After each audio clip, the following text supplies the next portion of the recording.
আসসালামু আলাইকুম ওয়া রাহমাতুল্লাহি ওয়া বারাকাতুহু। আলহামদুলিল্লাহি রাব্বিল আলামিন ওয়াস সালাতু ওয়াস সালামু আলা সাইয়্যিদিল মুরসালিন ওয়া আলা আলিহি ওয়া সাহবিহি আজমাইন। শহীদি কাফেলা বাংলাদেশ জামাত ইসলামী খুলনা মহানগরীর আড়ংঘাটা থানার উদ্যোগে আয়োজিত আজকের এই কর্মী সম্মেলনের সম্মানিত সভাপতি, শ্রদ্ধা ভাইজন, প্রধান অতিথি, গৌর মানুষের প্রিয় নেতা, শহীদি কাফেলা বাংলাদেশ জামাত ইসলামের সম্মানিত সেক্রেটারি জেনারেল, সাবেক এমপি অধ্যাপক মিয়া গুলাম পরোয়ার, মঞ্চ উপবিষ্ট অন্যান্য বিশেষ অতিথিবৃন্দ, আমার সামনে উপবিষ্ট সম্মানিত দিনী ভাইয়েরা, পর্দার আড়ালে উপস্থিত আমার মা ও বোনেরা, সংগ্রামে উপস্থিতি। আজ আমরা বাংলাদেশি জামাত ইসলামীর আহ্বানে আজকের এই কর্মী সম্মেলনে উপস্থিত হয়েছি।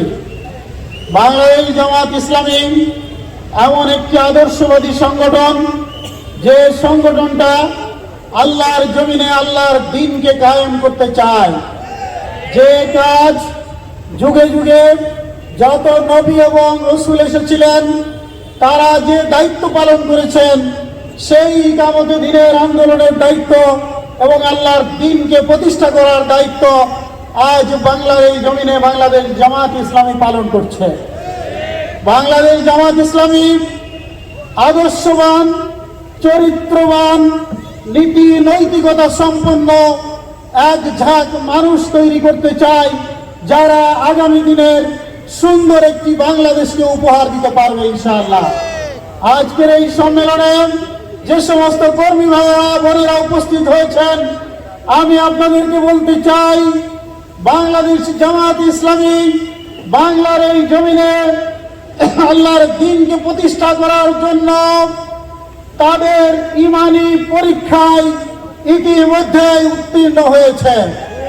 বাংলাদেশ জামাত ইসলামীকে ওরা ওদের মুখের ফুৎকারে উড়িয়ে দিতে চেয়েছিল, কিন্তু আল্লাহর সিদ্ধান্ত হলো ইউরিদুনা লিইউতফিউ নূরাল্লাহি বিআফওয়াহিহিম ওয়াল্লাহু মুতিম্মু নূরিহি ওয়ালাউ কারিহাল কাফিরুন।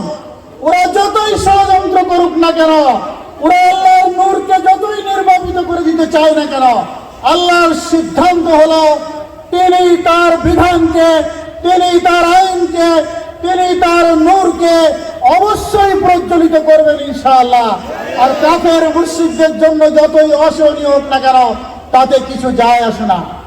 বাংলাদেশে 18 কোটির উপরে লোক আছে, কিন্তু এই দেশের মানুষের সবচেয়ে বড় অভাব হলো চরিত্রবান লোকের। ঠিক কিনা বলেন ভাইরা? আমার বড় বড় উচ্চ শিক্ষিত মানুষ স্ট্যান্ড করে ভালো রেজাল্ট করেছে, কলমের খুঁচায় তারা কোটি কোটি টাকা লুপাট করে দিচ্ছে মুহূর্তের মধ্যে।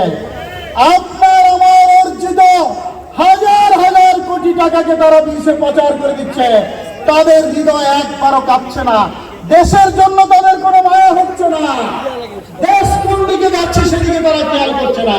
সংগ্রামী বন্ধুগণ আমার, বাংলাদেশ জামাত ইসলামী, ইসলামী ছাত্র শিবির, শ্রমিক কল্যাণ ফেডারেশন সহ এই সংগঠনগুলো চরিত্রবান, নৈতিকতা সম্পন্ন মানুষ উপহার দিয়ে আগামী দিনে এই বাংলাদেশকে একটি সুন্দর ইসলামিক কল্যাণ রাষ্ট্রে পরিণত করতে চায়।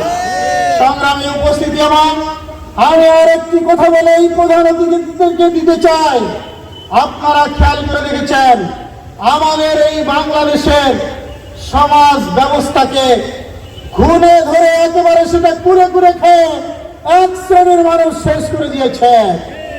আমরা যদি খেয়াল করি, ওই আইয়ামে জাহেলিয়াত, অন্ধকারাচ্ছন্ন যুগ, যে যুগে মানুষের কোনো অধিকার ছিল না, হত্যা, খুন, ধর্ষণ, চুরি, ডাকাতি, রাহাজানি, সেগুলো ছিল নিত্য নৈমিত্তিক ব্যাপার।